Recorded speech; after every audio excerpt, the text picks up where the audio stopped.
Another effective strategy is not to really even look at the prices really at all. You're looking at the moving averages and how having more than one moving average and how it interacts with each other. So you're looking for price crossovers, you're actually looking at moving average crossovers. So how that kind of works is you have one chart, you have your chart of your candlesticks, your prices, whatever is going on there.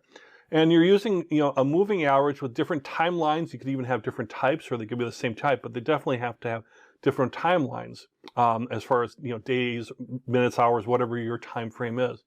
And what you're looking for is not that the price is going to cross that moving average, but that a shorter timeline moving average is going to cross a longer timeline moving average. And we'll have some graphics here that'll show that in action and what to really look for. But think conceptually like not about price, two moving average lines, and then they're crossing over themselves is the idea.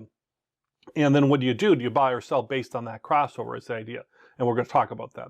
So for example, a real common way to do it, or combination, is have a 5-day moving average and a 20-day moving average is a common combination. You can see they're shorter time frames. And as an effect, you're comparing 1 week of prices, 5 trading days, and 1 month of trading, trading prices, or, 4 weeks times 5 is 20 days as far as being open, markets being open, closed 2 days a week, open 5 days a week. So that's a common way where you're looking at a week versus a month, and are they crossing over? However, you can choose and experiment with your own timelines, and that's perfectly okay. A lot of people use 50-day versus 200-day moving averages. There's lots of different ways you can do it. But a common one to get you started is like a 5-day and 20-day moving averages.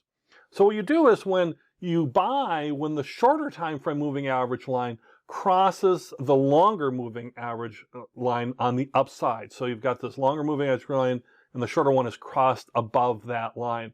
So by the same token, you sell when the shorter moving average line crosses the longer moving average on the downside. So it's going down below it, so you've got the shorter one is going to go below the longer one. And then the buy, of course, when the shorter one is going above the longer one. So let's look at this graphically so it makes a little more sense to us here. So if we look at this chart here, you can see we have a 5-day moving average in the blue and a 20-day moving average in the, we'll call it pink here.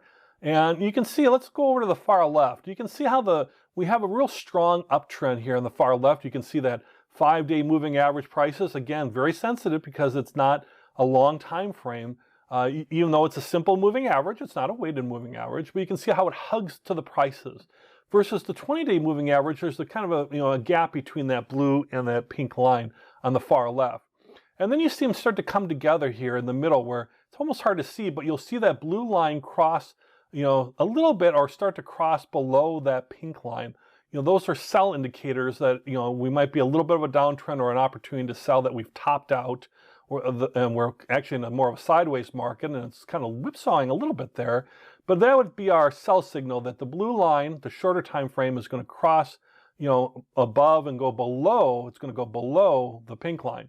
And then as we go a little bit further on, you're going to see a definite uptrend come again where that blue line 5-day is going to cross that 20-day, definitely cross it and go above it, and then keep going above it, and that would be a buy sign.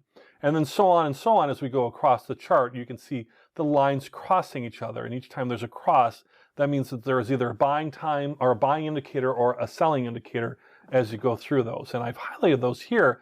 You can see, where there's a sell, a buy, sell, buy, sell, buy, as far as looking at those when they cross over and when they go back up again.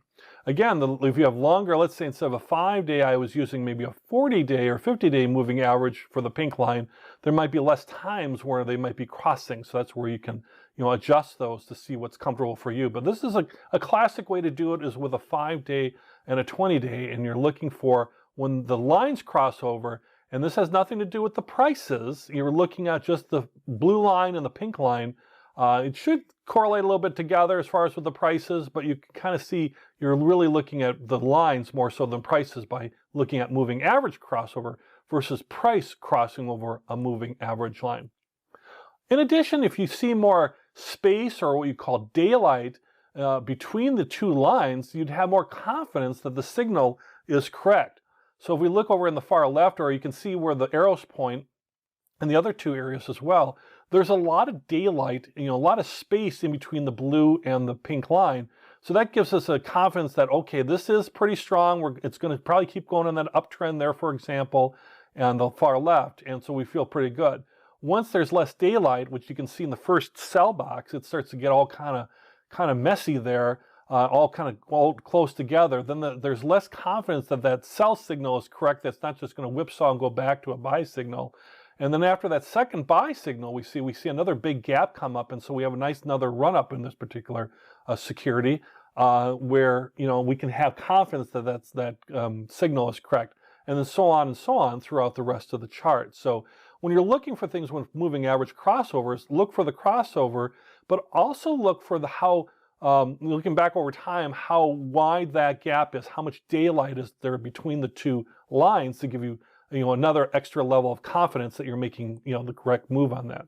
If we were to, let's say, lay on 3 moving averages, and let's say we wanted to have this almost be a filter where we're like, yeah, 2 crossing is good, but we want to make sure that all 3 are crossing to be really extra sure, you can do that actually. You could say, okay, I want my shortest time frame. It'll always be the shortest time frame. And let's say I've got the blue in 5 days, the pink in 20 days on this chart. And then I've added a moving average, a simple moving average of 60 days, right? So you can see to the left how there's a lot of daylight between the blue and the pink. But if you look between the blue and the pink and the green, there's a lot of daylight even between them.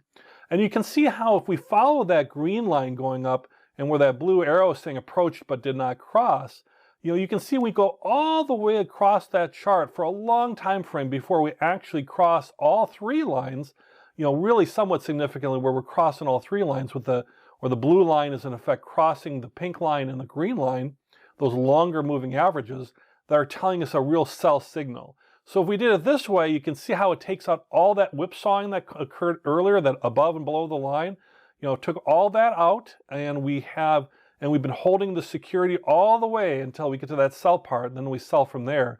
And then as we get to the far right of the chart, we're waiting for a buy sign where it looks like on this chart, the blue line, the short time frame, has crossed the pink already, but we're waiting for it to cross that green one. And once it crosses that green one, then we're looking at another buying opportunity. But right now on this chart, long time we've held this particular security, we've sold it, and then now we're kind of watching it to see if there's an opportunity using 2 moving averages crossing each other for another buy opportunity, or if we just should just stay out of it. Another thought too is if your trading platform or software allows, you can even put more than 2 moving averages on there, or 3 or 4 or however many you want. You can even go up as high as 10. Depends on the trading platform. A lot of them top out at 10 or at 3. But if you can allow to put a whole bunch of them on there, then you'll get kind of this colored line effect that'll kind of create like a rainbow. So your shortest time frame is going to kind of move through the rainbow, and some people like that. But again, if you put on a lot of filters, you're going to have less trading opportunity, which might be good, certainly limiting whipsaws, but you might be giving up an opportunity when maybe you should have got out sooner, or you might miss a buying opportunity on the upside. So traditionally it's 2 moving averages, the shortest one crossing the longer one, but going 3 adds another extra layer of filtering basically on that, and gives you a little bit more confidence. And don't forget that length between a daylight here to give you more confidence too between the lines.